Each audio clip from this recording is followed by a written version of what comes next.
Cikgu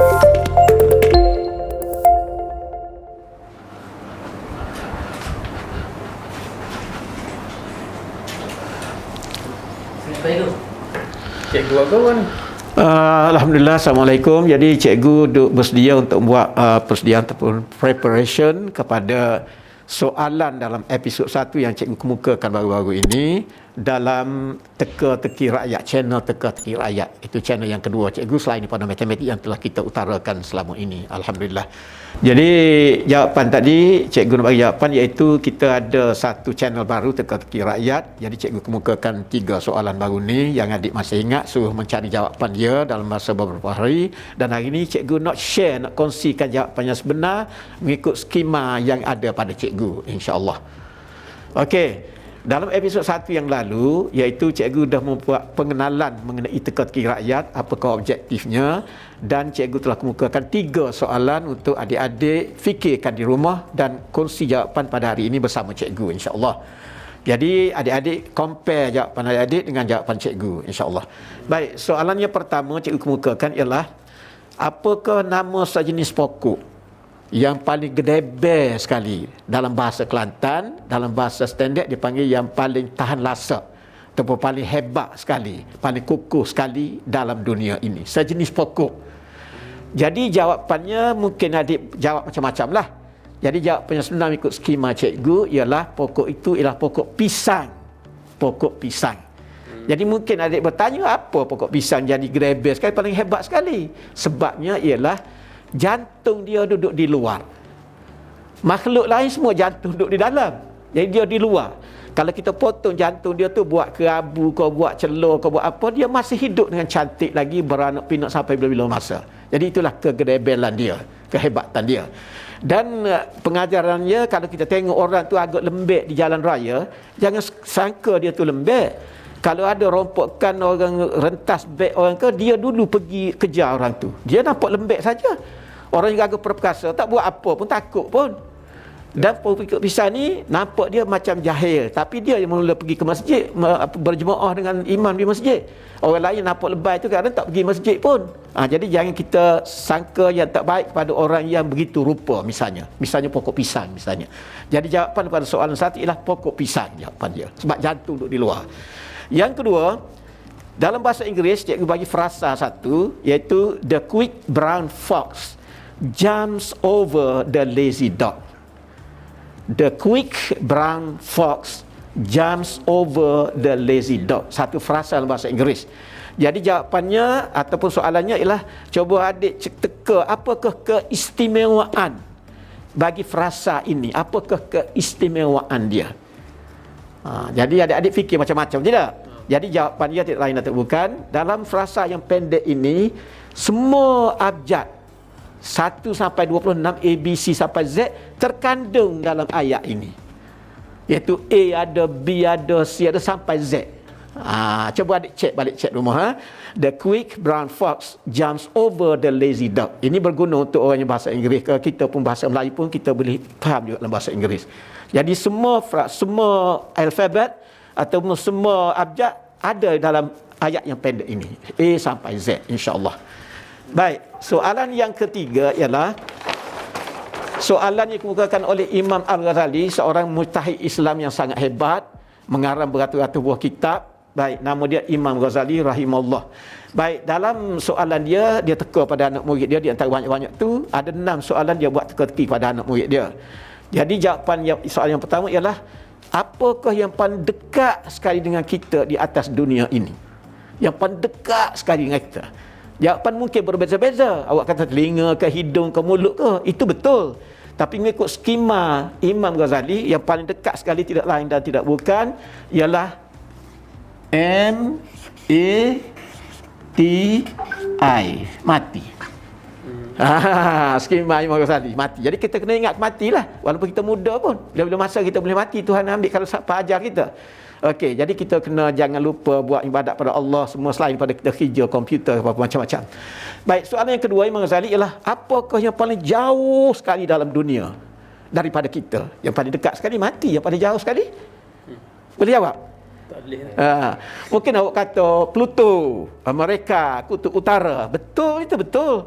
Tapi skema Imam Ghazali yang paling jauh ialah masa lampau.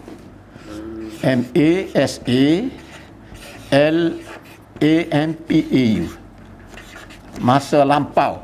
Misalnya kalau kita sesiakan masa 1 minit sebelum pada ni, kita tak boleh ambil balik dalam 1 minit tu, dia pergi jauh. Jadi pengajarannya jangan kita suka bertangguh, sebab bertangguh itu pencuri masa. Dalam Islam, masa ni sangat-sangat penting. Surah Al-Asr misalnya, Tuhan bersumpah demi masa. Jadi yang paling jauh daripada kita ialah masa lampau. Soalan Imam Ghazali yang ketiga ialah apakah yang paling berat sekali dalam dunia? Apa dia? Mungkin awak kata bumi, batu, tidak, gunung tak. Tapi jawapan dia yang paling berat di dunia ialah amanah. Amanah. Amanah. Misalnya kita bapa di rumah, kita amanah tanggungjawab kepada isteri kita, anak-anak kita. Kalau kita cuaikan, maka kita bertanggungjawab di hadapan Allah. Orang yang jadi orang besar, jadi Perdana Menteri, jadi menteri-menteri, jadi orang besar-besar, menanggung amanah. Jangan duk rasa dia tu sedap saja jadi Perdana Menteri, jadi menteri. Dia menanggung amanah. Kalau dia buat silap, tak adil pada rakyat dia, ditanya oleh Allah SWT di akhirat esok. Jangan main-main dengan amanah ni. Dia paling berat sekali. Okey. Yang keempat, apakah yang paling ringan sekali dalam dunia? Awak mungkin jawab kapas, ada, ataupun bulu ayam, tidak? Yang paling ringan sekali dalam dunia. Tapi Imam Ghazali mengatakan yang paling ringan sekali dunia ialah meninggalkan solat. Paling ringan sekali. Pelajar-pelajar muda-muda sekarang, dia solat tak kisah bagi dia. Ringan benar, tak ada apa-apa, tak ada tanggungjawab apa pun. Sehingga kepada kerajaan pun misalnya, di mana-mana lah, kira di Malaysia pun, kalau membentang bajet misalnya pukul 3 sampai pukul 7 tak sembahyang asar pun. Jadi dia utamakan kepada dunia, tidak pada, berhentilah sembahyang asar sebentar, setengah jam. Sebab ni tuntutan Allah SWT. Jadi yang paling ringan ke dunia ialah meninggal solat. Tak apa, solat tinggal tak ada masalah. Sekarang ni semakin menjadi-jadi meninggal sembahyang ni, sebab dunia hampir-hampir nak kiamat dah, semakin orang tinggal sembahyang, lupa pada Allah SWT. Ini kehebatan. Baik, yang kelima soalan Imam Ghazali ialah apakah yang paling besar sekali dalam dunia? Awak kata apa dia? Matahari misalnya, tidak? Yang paling besar di dunia ada Greenland misalnya, benua Australia. Tapi jawapan Imam Ghazali yang paling besar kali dalam dunia ialah nafsu. Nafsu yang tak baik lah, khususnya nafsu amarah. Misalnya aku nak jadi orang kaya, aku nak bini cantik, aku nak jadi Perdana Menteri, aku tu. Itu nafsu lah tu. Mana kalau tak dapat, mana dia mungkin dia kacau apa-apa semua. Jadi tidak tenteram dunia ini. Jadi yang paling besar sekali mengikut Imam Ghazali ialah nafsu amarah. Baik, dan nafsu N-A-F-S-U, nafsu. Dan akhir sekali Imam Ghazali kata yang paling tajam sekali di dunia. Mungkin awak kata pedang ke, gunting ke, pisau cukur ke. Nah, tapi Imam Ghazali kata yang paling tajam sekali di dunia tidak lain bukan L-I-D-A-H, lidah manusia. Sebab kalau dia suka mengumpat ke, mengata-ngata kepada orang yang bukan-bukan ke, yang negatif-negatif, jadi dia menjadi viral. Jadi rusuk orang tu dari segi image dia apa-apa. Dia tajam lidah kita ni. Jadi bila kita nak bercakap apa-apa, kita kena hati-hati bahawa bercakap tu dengan dilindungi oleh Allah SWT. Cakap yang cantik-cantik. Jangan jadi lalat tapi jadi lebah. Okey, lalat ni membawa penyakit pada sekalian alam, tapi lebah membawa penawar pada manusia. Jadi tajam ni ialah apa dia tajam sekali ialah apa dia? Lidah manusia. Lidah manusia. Okey adik-adik, cuba adik bandingkan 6 jawapan ni dengan adik-adik jawapan di rumah berapa betul. Cari peratus dia berapa betul. Kalau tidak kena buat koreksi lah. Apa betul kan. Jadi sekian saja adik-adik. Terima kasih adik-adik, cuba subscribe video cikgu yang mengenai tata teka-teki rakyat ini. Semoga mendapat manfaat di seluruh alam tentang ilmu-ilmu ini yang adik-adik tak sempat membaca.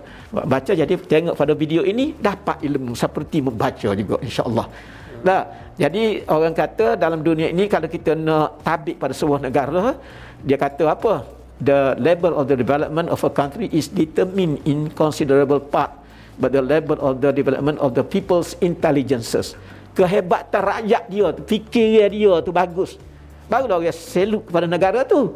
Kalau negara tu kaya ke apa politik stabil dan stabil, tahu tak kira, tapi kira kehebatan rakyat dia berfikir bijak, maka itu yang nombor satu dalam dunia ini, insya-Allah.